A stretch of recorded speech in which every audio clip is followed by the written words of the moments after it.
حضرت عبداللہ بن عمر رضی اللہ تعالیٰ عنہ فرماتے ہیں رآنی النبی صلی اللہ علیہ وسلم وعلی ثوب مسبور، حضور نبی کریم صلی اللہ علیہ وسلم نے مجھے دیکھا اور مجھ پر گلابی رنگ کا کپڑا تھا، یعنی میں نے گلابی رنگ کا کپڑا پہنا ہوا تھا۔ آپ صلی اللہ علیہ وسلم نے ارشاد فرمایا ما ھذا، بھئی یہ تو نے کیا کیا؟ حضور کے اتنے کہنے کو میں نے سمجھ لیا کہ حضور کا یہ پوچھنا میرے اوپر کپڑا دیکھ کر ناگواری کا اظہار کرنا ہے۔ اب میں نے کیا کیا؟ فانطلقت فاحرقته، میں نے جا کر اس کپڑے کو جلا دیا۔ میں نے عرض کیا، حضور نبی کریم صلی اللہ علیہ وسلم سے پھر ملاقات ہو گئی، کپڑا میرے جسم پہ نہیں تھا۔ اب صلی اللہ علیہ وسلم نے ارشاد فرمایا ما صنعت بثوبک، تم نے اپنے اس کپڑے کا کیا کیا؟ پہلے پہنا ہوا تھا، اب نظر نہیں آ رہا، تو میں نے تو جٹ سے کہہ دیا احرقتہ، میں نے اس کو جلا دیا۔ اب صلی اللہ علیہ وسلم نے ارشاد فرمایا افلا کسوتہ بعض اہلک، او بھائی اپنے اہل خانہ میں سے کسی کو کیوں نہیں پہنا دیا؟ کیونکہ عورتوں کا اس طرح کے کپڑے پہننے میں کوئی مذائقہ نہیں۔ ایک تو روایت سے کس رنگ کا کپڑا مرد کے لیے پہننا جائز نہیں ہے اور عورت کے لیے وہ رنگ استعمال کرنا جائز ہے، یہ سامنے آ گئی بات ہو رہی ہے وہ کپڑا جو مصبوغ ہو بعصفر، گلابی رنگ کا کپڑا، یہ تو واضح بات ہے اور روایت میں بھی یہی ہے، کتاب اللباس ہے، پہلے بھی بات کافی بار آ چکی ہے کہ مردوں کے لیے کون سا رنگ استعمال کرنا جائز ہے اور عورتوں کے لیے کس قسم کا کپڑا استعمال کرنا جائز ہے، کس رنگ کا کپڑا استعمال کرنا جائز ہے۔ اصل جو بات کرنی ہے وہ یہ کہ صحابہ کرام کا حضور نبی کریم صلی اللہ علیہ وسلم کے ساتھ کس طرح کا تعلق تھا،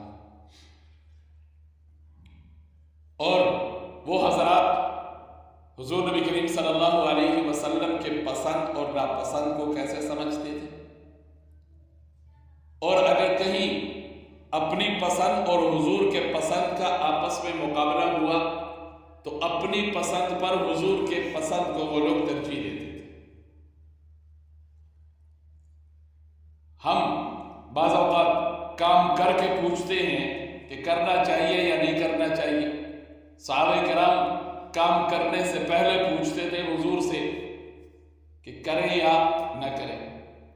پھر ہمارا پوچھنے کا مقصد صرف اور صرف ایک اداکاری آپ کہہ لیں، اگر مسئلہ مجھ سے کوئی پوچھتا ہے میں اس کو کہتا ہوں بھائی یہ کام ایسا نہیں کرنا چاہیے، تو وہ کسی اور کے پاس جا کر اپنے لیے کوئی گنجائش نکالنے کی کوشش کرتا ہے، جبکہ صحابہ کرام کا پوچھنے کا مقصد یہ ہوتا تھا کہ حضور نے فرما دیا ہاں تو ہم کریں گے، حضور نے فرما دیا نہ تو ہم نہیں کریں گے۔ یہیں پر صحابہ کرام اور حضور نبی کریم صلی اللہ علیہ وسلم کے پیار اور محبت کا کتنا بڑا عجیب واقعہ ہے، اور کتنا صحابہ کرام کا حضور نبی کریم صلی اللہ علیہ وسلم کے اطاعت اور فرمانبرداری کا کمال واقعہ ہے۔ ویسے تو ہزاروں واقعات ہیں کہ صحابہ کرام نے حضور کی کیسے اطاعت اور فرمانبرداری کی۔ حضرت عبداللہ بن مسعود رضی اللہ تعالیٰ عنہ کا واقعہ آپ نے سنا ہوگا، حضور خطبہ دے رہے ہیں، کچھ صحابہ مسجد کے ماحول میں کھڑے ہیں، آپ صلی اللہ علیہ وسلم نے فرمایا بیٹھ جاؤ۔ عبداللہ بن مسعود رضی اللہ تعالیٰ عنہ مسجد میں داخل ہونے لگے تھے یا مسجد میں داخلے کے قریب تھے، حضور کے الفاظ کانوں میں پہنچے تو وہیں پر بیٹھ گئے۔ حضور کی نظر پڑی، بعد میں بلایا، فرمایا عبداللہ میں تمہیں تو نہیں کہہ رہا تھا بیٹھنے کا۔ حضرت عبداللہ بن مسعود رضی اللہ تعالیٰ عنہ کا جواب یہ تھا کہ رسول اللہ آپ کی بات، آپ کی آواز، آپ کا حکم کانوں میں پڑ جائے اور پھر ہم اس کے خلاف چلے، یہ تو ہو ہی نہیں سکتا۔ یہ صحابہ کرام، اب یہاں پر اس صحابی نے عبداللہ بن عمر بن عاص رضی اللہ تعالیٰ عنہ نے کپڑا پہنا ہوا تھا، پتہ نہیں تھا کہ یہ رنگ استعمال کرنا مرد کے لیے جائز ہے یا جائز نہیں ہے۔ حضور کا سامنا ہوا، آپ صلی اللہ علیہ وسلم نے پوچھنے کے انداز میں اپنے ناگواری کا اظہار فرمایا۔ اب یہ کام گوارا ہے یا ناگوار ہے یہ وہاں پتہ چلتا ہے جہاں آپس کا قریبی تعلق ہو، جہاں آپس کا پیار اور محبت والا تعلق ہو، وگرنہ ہم کہہ رہے ہیں سانو کی پتہ، مینوں تہاڈی طبیعت تے کی پتہ۔ یہاں پر صحابہ کرام حضور کی طبیعت سے اتنے واقف تھے کہ حضور کے ناگواری کو بھی سمجھتے تھے اور بغیر الفاظ کے حضور کے خوشی کو بھی اوپر سمجھتے تھے۔ اب صحابی فرماتے ہیں جب حضور نے مجھ سے پوچھا اور میں نے محسوس کیا کہ حضور کے پوچھنا ناگواری کے حساب سے ہے، تو میں نے حضور سے یہ نہیں سوال کیا کہ جی اب اس کا کیا کروں، جی اب اس کو کہاں خرچ کروں، اس کے بارے میں میرے لیے کیا حکم ہے۔ صرف ناگواری میں نے محسوس کی اور سیدھا گیا جا کر اس چیز کا وجود ہی میں نے ختم کر دیا۔ اس سے صحابہ کرام کا محبت کا اندازہ لگائیے کہ جو چیز حضور کو ناگوار گزرتی ہے صحابہ کرام اس کا وجود ہی ختم کر دیتے۔ اب میں کیا کر، میں نے جا کر تنور میں یا جو بھی آگ ہو اس کو آگ لگائی یا آگ میں پھینک دے اور اس کا میں نے وجود ہی ختم کر دیا۔ اب پھر حضور کے ساتھ ملاقات ہوتی ہے، آپ صلی اللہ علیہ وسلم نے اسی بارے میں پوچھا کہ ہاں بھائی اس دن تیرے جو وجود پر جو کپڑا تھا وہ کپڑا آج نظر نہیں آ رہا۔ تو میں نے کام کرنے کے بعد پھر حضور سے عرض کیا یا رسول اللہ وہ تو میں نے جلا کر راکھ بنا دیا اور اس کو ختم کر دیا۔ اب آپ صلی اللہ علیہ وسلم کیسے نفیس طبیعت کے باوجود اپنے صحابہ کے کتنے خیرخواہ نبی ہیں، امت کے کتنے خیرخواہ نبی ہیں۔ آپ صلی اللہ علیہ وسلم اپنی ناگواری اپنی جگہ پر، لیکن اس صحابی سے جو اس کا استعمال کا دوسرا طریقہ تھا یا اس کو استعمال میں لانے کا جلائے بغیر اس کے جائز استعمال کا جو راستہ تھا آپ صلی اللہ علیہ وسلم نے وہ راستہ بتلا دیا۔ فرمایا افلا کسوتہ بعض اہلک، بھائی میں نے تجھے یہ تو نہیں کہا تھا کہ یہ چیز دنیا میں رہنی نہیں چاہیے یا اس چیز کا استعمال سرے سے جائز نہیں ہے، تیرے لیے استعمال کرنا جائز نہیں تھا، تو گھر جاتا گھر اتار دیتا، گھر والے کوئی مستورات میں سے کوئی ایک اس کو استعمال کر لیتے، لیکن وہ صحابی رسول ہے، اس لیے میں نے کہا وہ ہمارے جیسے نہیں تھے، ہم ان جیسے نہیں ہیں۔